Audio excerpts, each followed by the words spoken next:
Good morning. It's Ruben Lawing here in Cypress, Texas.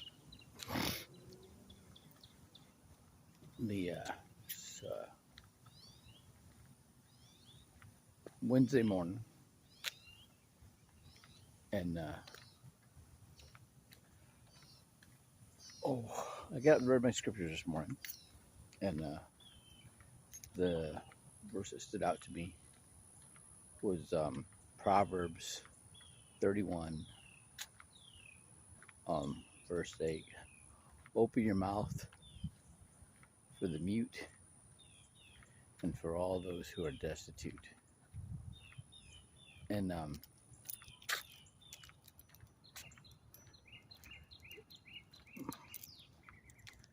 there's something to that. Somebody's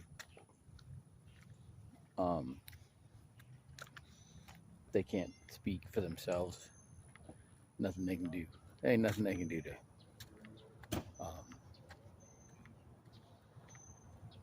yes, there's nothing they can change to fix their voice, right? You know, for the people that are destitute, you know,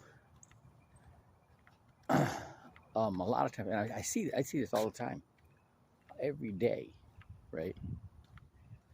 There's people that are in a bad situation because of bad decisions that they make, and they're stuck, and it takes time to figure out what they got to do, what they can do. Oh, this is interesting. What they can do to get their life back on track. Okay. It's like I do this every day, right? But there's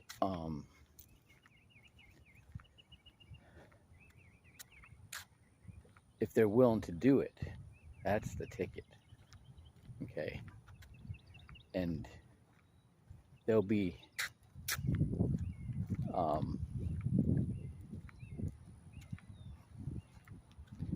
they're wanting to do some things, right? They get it out of order. That's what it is. Okay, so they're not laying the foundation.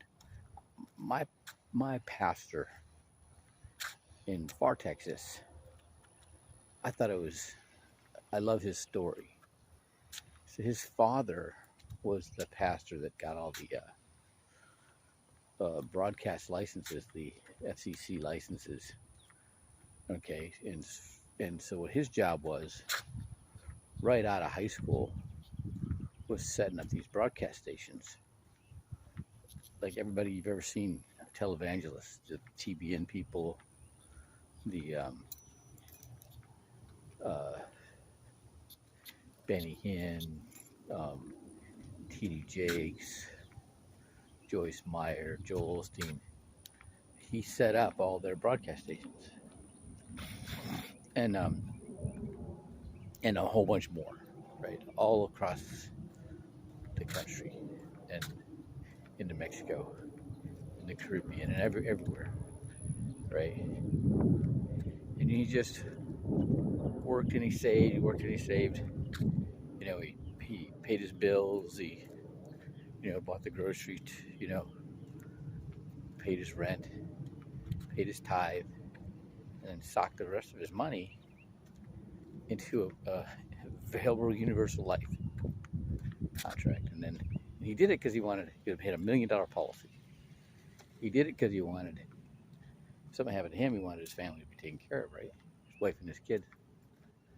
And he was like 23 years old, and his accountant calls him up and says, "You know what you're worth?" He didn't even know what he was talking about. And he said,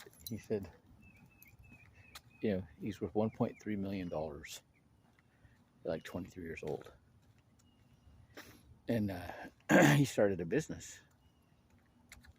He switched his business to selling advertising for these broadcast stations that he set up. When 2008 came around, it didn't just hit the housing market. It also hit the broadcast and advertising industry, and he got into the mortgage business too, and that took a big hit. So he ended up living on the money on his policy. Okay, but he's got his business. Okay, he doesn't need the tithe that the church brings in to pay him anything, right? He makes his money from his business, and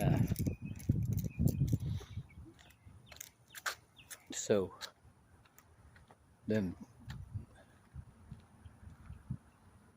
Apostle Mike, he's got money from his businesses, right? And the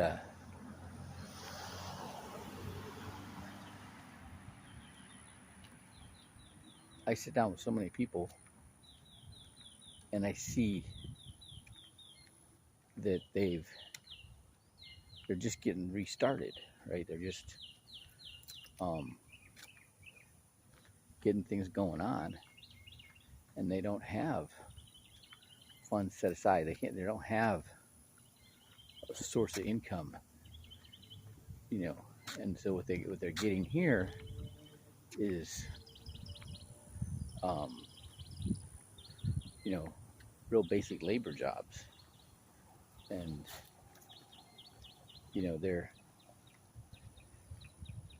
they're not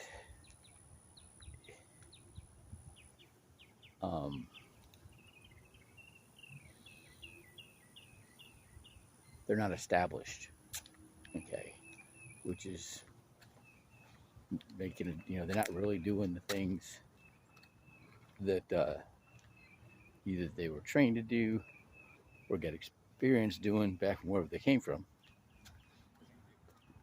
They're just trying to just make enough just to just to survive, and that's not enough. Okay, so they got to take some chances. Okay, so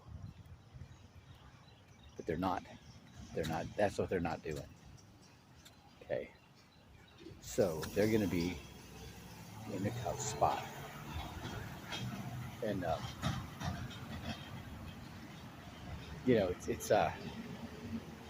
it's hard because they're trying to be good people, right?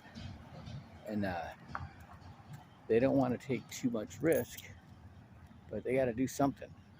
Okay, and they get to the point they got to do it like now, and I'm speaking from experience. I mean, that's what happened to me.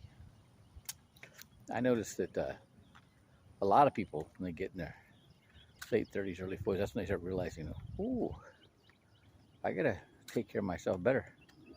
And that's when they start taking undue risk, and they get even further behind. That's what happened to me,